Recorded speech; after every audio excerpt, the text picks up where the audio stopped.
Welcome back to the Ed Show. The Republican sound machine is in full force against health care. We gave you the playbook. In fact, back on May 6th on this program, we went through the right wing's messaging machine playbook. It's a 28-page strategy memo from Republican pollster Frank Luntz.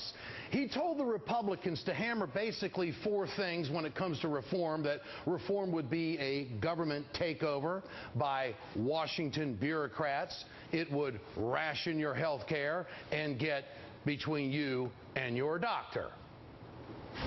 The advocates of a government takeover of health care are talking about spending trillions more.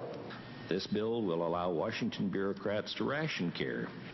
The bill lays the groundwork for a government takeover of health care, giving Washington bureaucrats the power to prevent patients from seeing the doctor they choose. Federal programs, agencies, commissions, and mandates that will be in between the patient and their health care provider, their doctor. Why would any patient be forced to give control of their health care decisions over to this Faustian web of Washington bureaucracy? Well, you got to admit, they do their homework when you ever give them anything to learn, you know. Big insurance is lining the pockets of lawmakers. Big insurance only cares about their profits. They want lawmakers to protect their backyard, their profits.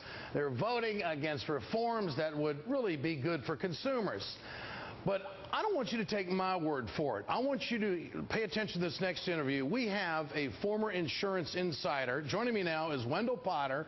He is a senior fellow on health care for the Center for Media and Democracy. He is also a former vice president for the insurance giant Cigna. Mr. Potter, good to have you with us tonight. I appreciate your time.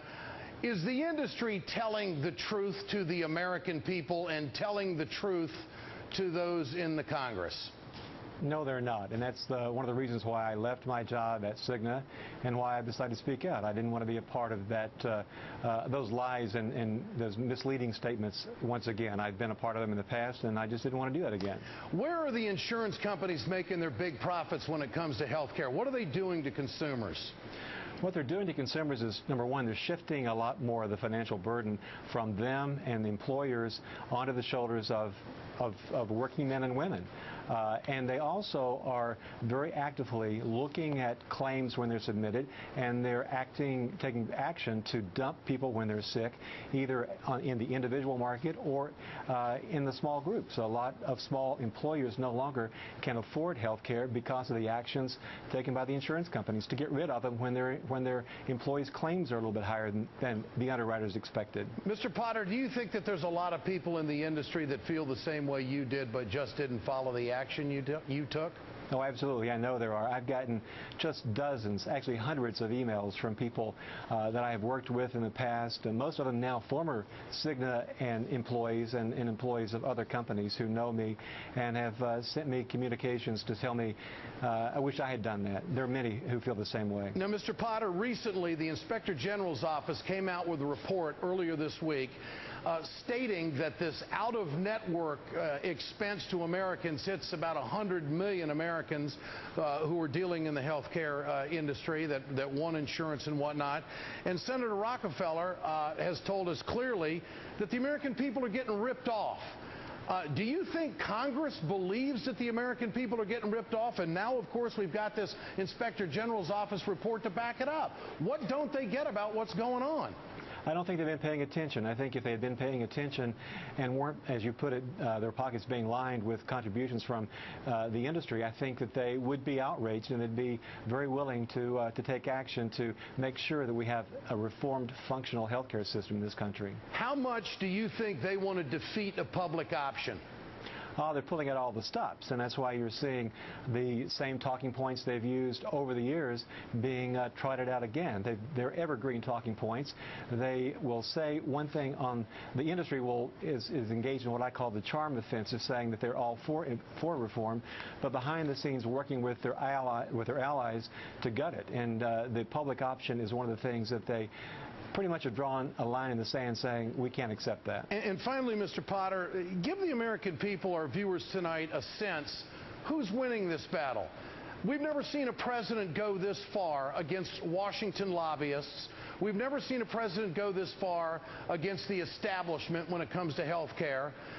There's a lot of pressure on the Democrats to get this done. They got 60 Democrats in the Senate. They got a bunch in the House. Some of the conservative Democrats are still wavering a bit. But who do you think is winning this battle right now? I think the president is winning, and I think the advocates for health care reform are winning. It may not seem that way when we see a headline like we saw today in the Wall Street Journal about the CBO estimating that we can't afford it. We can't afford not to do this, and I think the president can communicate that more as time goes by and as Congress really gets down to business. I think that we will see reform this time, and meaningful reform. How do the folks at Cigna treat you now? I haven't heard anything from them. I'm not surprised. A lot of my former colleagues have been, who are no longer, who are like me or former colleagues have been contacting me, but I didn't expect that they would be visibly attacking me or even communicating with me, and they haven't been. And finally, why are you doing this? You did a very compelling interview with Bill Moyers. We've tried to get you on the program before. I appreciate you being here tonight. This is a brave position, I think. This is one that's unusual for someone who worked and lived and profited in the corporate world. Why are you doing this? Two reasons. One, I left my job because I didn't like where the industry was taking this country in terms of the insurance products it's now selling. They're pushing these so-called consumer-driven plans that are pushing more, as you put it, as you noted, of the financial burden onto consumers. We can't afford that.